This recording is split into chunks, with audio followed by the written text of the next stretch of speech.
नमस्कार, शारदास किचनमध्ये आपले स्वागत आहे। आज आपण फणसाची भाजी रेसिपी कशी करायची हे बघणार आहोत। चला तर मग रेसिपीला सुरुवात करूया। त्यासाठी मी अर्धा किलोच्या प्रमाणामध्ये फणस घेतला आहे। मी हाताला आणि सुरीला तेल लावून घेतला आहे। केव्हाही फणस कापताना हाताला आणि सुरीला तेल लावायचं म्हणजे व्यवस्थित कापलं जाते। फणसाला खूप चिकटपणा असतो आणि ते हाताला चिटकते, म्हणून तेल लावूनच फणस कापायचं। 2 भाग करून घेतले आहे आणि बघा साल पण काढून घेतले आहे। अशा प्रकारे साल काढून घ्यायची पूर्णपणे।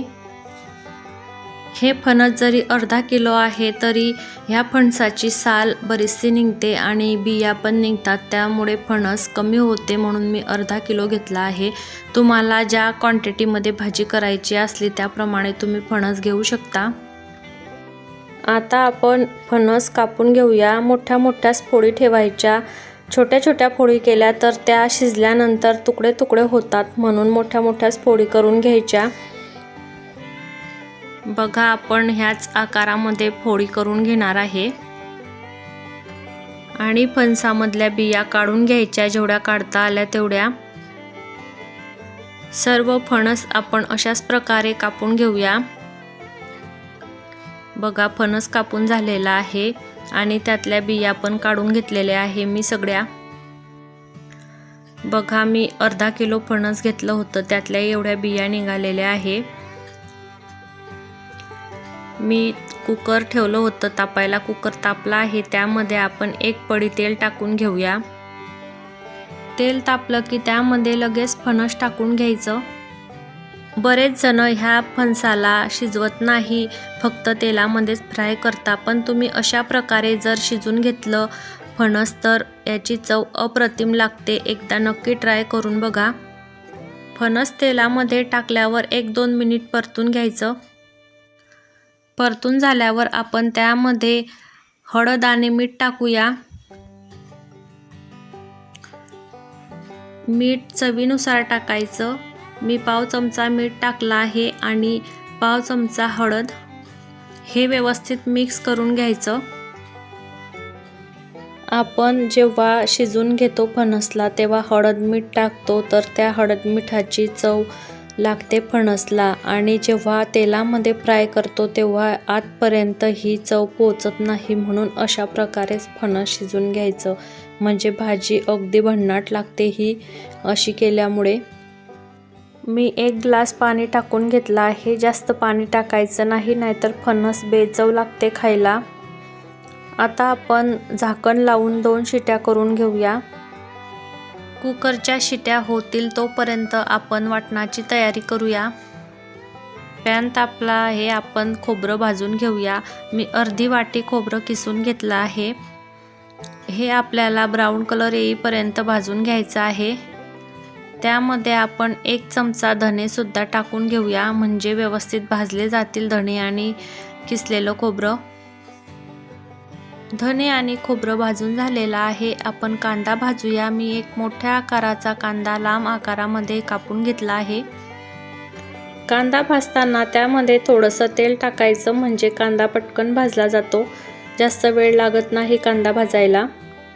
कांदा अर्धवट भाजला गेला आहे, त्यामध्येच आपण टोमॅटो पण भाजून घेऊया। मी 1 टोमॅटो मोठ्या मोठ्या फोडींमध्ये कापून घेतला आहे, ते पण भाजूया। टोमॅटो परतून झालं की त्यामध्ये लसूण पण टाकून घ्यायचा। मी 1 गाठा लसूणचा सोलून घेतला आहे। 1 चमचा खसखस पण टाकून घ्यायची। खसखस तुम्हाला टाकायची असली तर टाका, नाही टाकली तर चालते, पण खसखसमुळे ही भाजी छान लागते, म्हणून मी 1 चमचा टाकून घेतली आहे खसखस पण।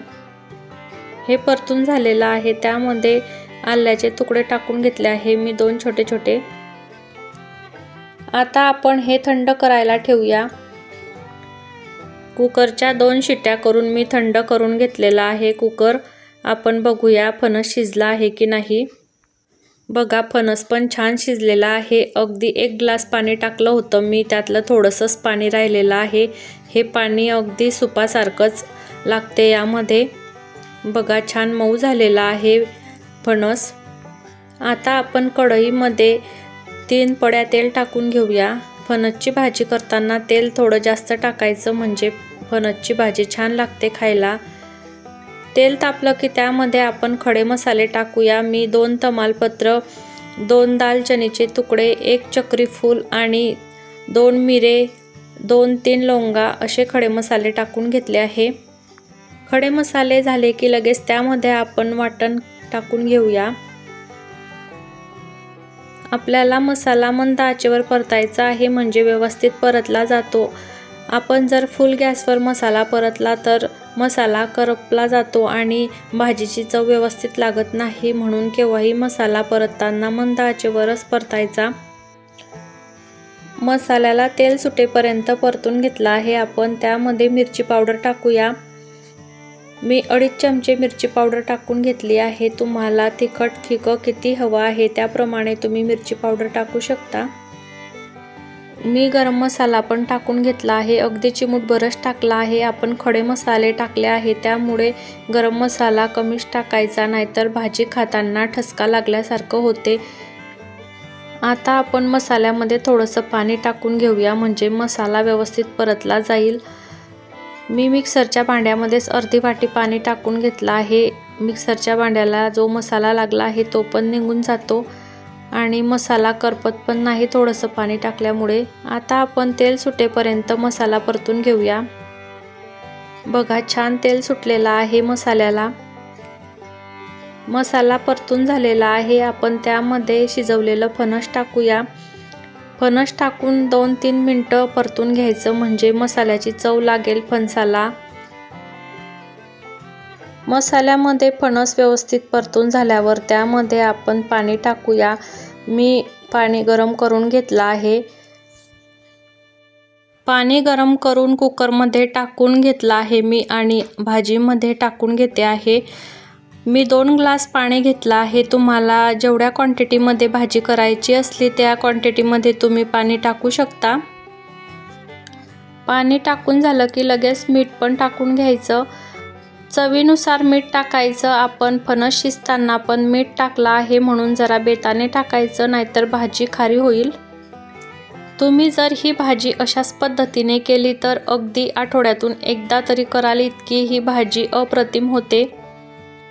न खाणारे सुद्धा अगदी बोटच काय ताट सुद्धा चाटून पुसून खातील, इतकी ही भाजी अप्रतिम झालेली आहे। आता आपण त्यामध्ये बारीक चिरलेला कोथिंबीर घालूया। जेवढा मसाला व्यवस्थित परतला जातो मसाली भाजीचा, तेवढी या भाजीला छान तरी येते। बघू शकता किती छान तरी आलेली आहे भाजीवर। आता आपण खडखडीत शिजून घेऊया ह्या भाजीला। बघा, छान अशी खडखडीत उकळी आलेली आहे। जशी जशी भाजी शिजत आहे तसं तसं तरीचा कलर किती छान येत आहे। बघू शकता, भाजी बघितल्यास खावीशी वाटेल इतकी ही भाजी भन्नाट झालेली आहे। भाजीला उकळी आलेली आहे। अजून आपण 5 मिनिट भाजी शिजून घेऊया, म्हणजे भाजीला छान घट्टपणा येईल।